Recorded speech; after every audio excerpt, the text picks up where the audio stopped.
Então, vamos seguindo a leitura do livro O Caminho do Perdão e o Perdão como Caminho. Agora nós vamos pegar o capítulo 8. O título é O Perdão ao Corpo e o Corpo do Perdão. Começa assim.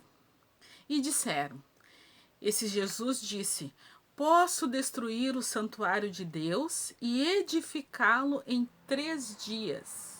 Isso está no Novo Testamento, Mateus capítulo 26, versículo 61. A afirmativa de Jesus é de excelência, não só pela sua capacidade inusitada de materializar seu próprio corpo em 3 dias após a crucificação, mas igualmente pela caracterização do corpo, definindo como ninguém o fez com tamanha profundez, templo divino. O corpo é mais do que uma obra humana, ela é divina e é mais do que uma casa, é uma catedral. Ele surge a partir de 2 células, em que uma é invisível ao olho nu, o espermatozoide, enquanto a outra, o óvulo, pode ser vista como um ponto no final desta linha. Um ponto parágrafo no final desta linha.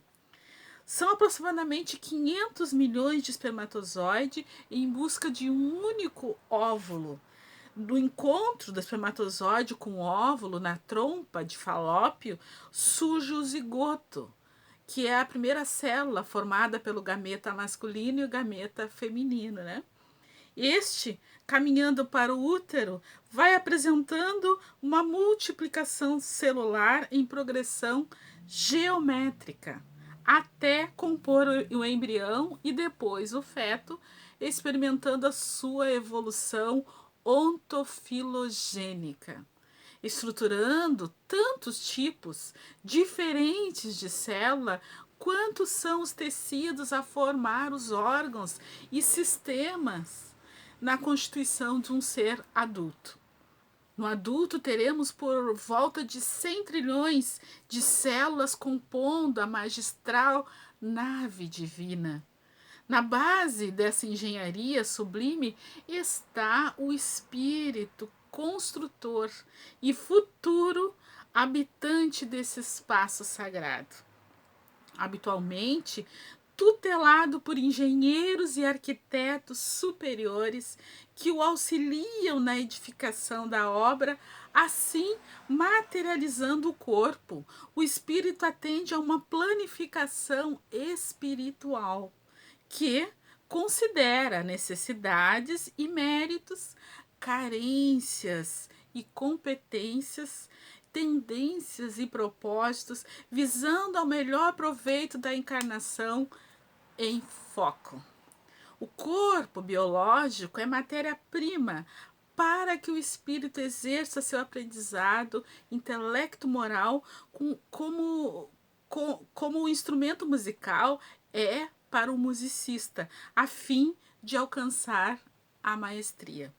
Nessa construção, propriamente dito, o espírito seleciona o material genético parental disponível e, usando o seu corpo espiritual, o perispírito, dentro das leis da hereditariedade, estrutura o melhor organismo, não o corpo perfeito, que lhe servirá de campo de aperfeiçoamento na Terra. Desse modo, justifica-se como é feita a seleção de um espermatozoide, nem sempre é o mais saudável para ganhar a corrida em direção ao óvulo, a fim de gerar, por exemplo, a síndrome XYY, a trissomia XYY, né? Que revela a vitória de um espermatozoide portador de alteração genética sobre os normais. A seleção é causal e não causal. De igual modo, explicam-se as alterações congênitas modeladas a partir do campo estruturador da forma biológica, o perispírito, bem como as predisposições mórbidas que imprimirá ao seu organismo, definindo as áreas mais suscetíveis para enfermidades futuras. portanto, o corpo, sendo uma cópia do perispírito, reflete a intimidade da alma que nele se reencarnou, demonstrando na sua forma, na sua anatomia e no seu funcionamento, quer dizer, na sua fisiologia, acertos e equívocos, vitórias e fracassos, avanços e fixações, virtudes e vícios, bem como culpas, mágoas e perdões. Enfim, todo um patrimônio acumulado em várias vivências reencarnatórias. Não foi sem razão que Jesus afirmou categoricamente: e se o teu olho te escandaliza, arranca-o e lança-o de ti. É melhor para ti entrar na vida com um só olho do que tendo dois, ser lançado na geena do fogo. Assim, é possível explicar como os remorsos e ressentimentos que afetam o corpo espiritual se refletem na estrutura biológica, seja na anatomia, né, na forma, seja na fisiologia, na função. Essas alterações podem aparecer desde a concepção e ao longo de todas as etapas da vida física. Aqui estão algumas ocorrências que frequentemente, não sempre, podem exemplificar esses reflexos, agenesias de órgãos, doenças hormonais afetando o crescimento, alteração congênita afetando um membro, micro e macrocefalias, doenças autoimunes graves, surpreendentes degenerações essenciais sem causa aparente que afetam ossos e músculos ou articulações ou outros tecidos, etc. Semelhantes alterações na rigidez, quer dizer, na saúde do corpo orgânico, vêm de tempos próximos ou de vivências recuadas, quando ultrapassamos todos os limites da razoabilidade em ações insanas, para virmos resgatando gradualmente, como quem contraiu dívidas no atacado, mas vê-se resgatando no varejo, graças à providência divina. Remorsos e rancores atuam promovendo desequilíbrios emocionais e sociais, psicológicos e espirituais. Além de desequilíbrios citados, toda a culpa e ou mágoa guardada, alimentada ou acumulada pela pessoa por certo período de tempo, caminha invariavelmente para desorganizar o corpo biológico como reflexo da desarmonia do corpo espiritual do perispírito. Este, quando alterado, desestrutura o corpo vital, que é o corpo etéreo, o duplo etéreo, para desaguar, alterando o corpo físico na sua função e na sua estrutura celular constitutiva, gerando as mais variadas enfermidades, desde as infecciosas até as imunodegenerativas. O espírito André Luiz descreve com minúcias as consequências da culpa até a formação das enfermidades. Vide no final do capítulo predisposição mórbida e invasão microbiana. O corpo funciona como um grande mata-borrão, absorvendo as consequências últimas das mágoas e ou culpas não solucionadas.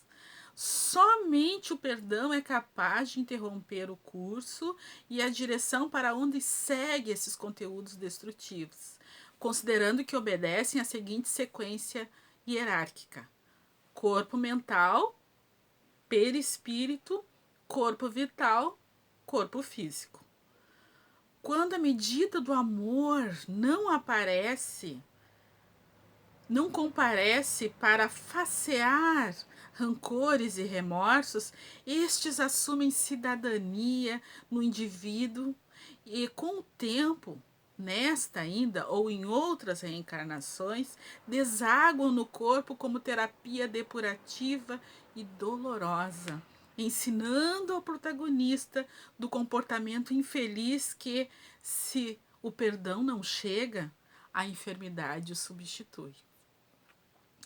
É na indumentária orgânica que surge o recurso da lei da natureza, em última instância, inclinando ao reequilíbrio espíritos recalcitrantes, ao perdão, trazendo uma mutilação na forma, apresentando doenças congênitas, valendo-se das alterações hereditárias, agenesias de órgãos importantes, vulnerabilidade excessiva às infecções, predisposição para doenças graves, surgimento de patologias psiquiátricas significativas e etc. Afinal, são as diversas formas que a misericórdia divina encontra para ensinar ao espírito endurecido as lições do alto perdão e do perdão ao outro. Todavia, se ainda assim o indivíduo resiste, revoltado, evitando de modo parcial ou total o aprendizado a ser feito, então a vida reapresentará lições de conformidade com o desempenho e a necessidade do aprendiz rebelde. Contudo, se a pessoa compreende a importância do corpo como reflexo de si mesma e como caminho para o perdão, passa a reconhecer que a limitação e ou a doença deixa de ser uma maldição para se constituir em bendição, em razão do objetivo de que se reveste. Igualmente, se passar a valorizar o amor como móvel para abonar suas faltas, diminuindo ou eliminando, tanto quanto possível, os sofrimentos em geral de que se vê atingida nessa existência, cumpre a recomendação evangélica de que, acima de tudo, porém, tende amor intenso uns para com os outros, porque o amor cobre a multidão de pecados. Isso está na Bíblia Sagrada, primeira epístola de Pedro, capítulo 4, versículo 8. A decisão pelo amor, misericórdia, poderá interromper o rumo da enfermidade, abrindo espaço quanto possível para a melhora ou para a cura orgânica. Ou, então, paralisará o seu curso, limitando-a à posição de útil alarme, alertando o condutor do corpo para a vigilância indispensável.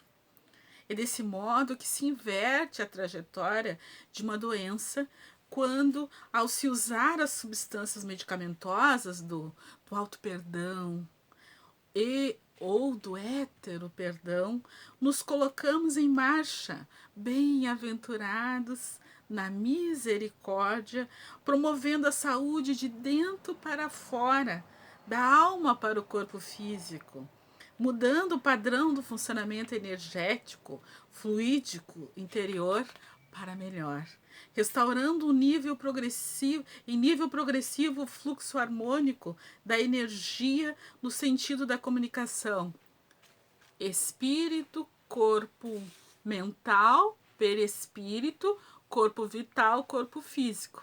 Nesse sentido também, cria-se um ambiente favorável às intervenções médicas e psicoterapêuticas, num sinergismo desejável e necessário, visando o reequilíbrio integral do ser.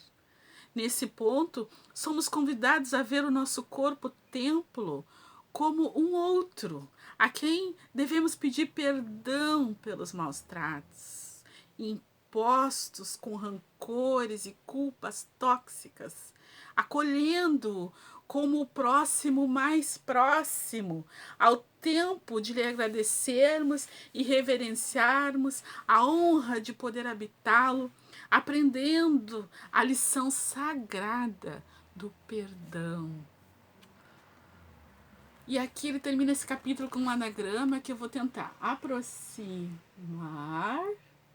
e ver se ele pode ser lido.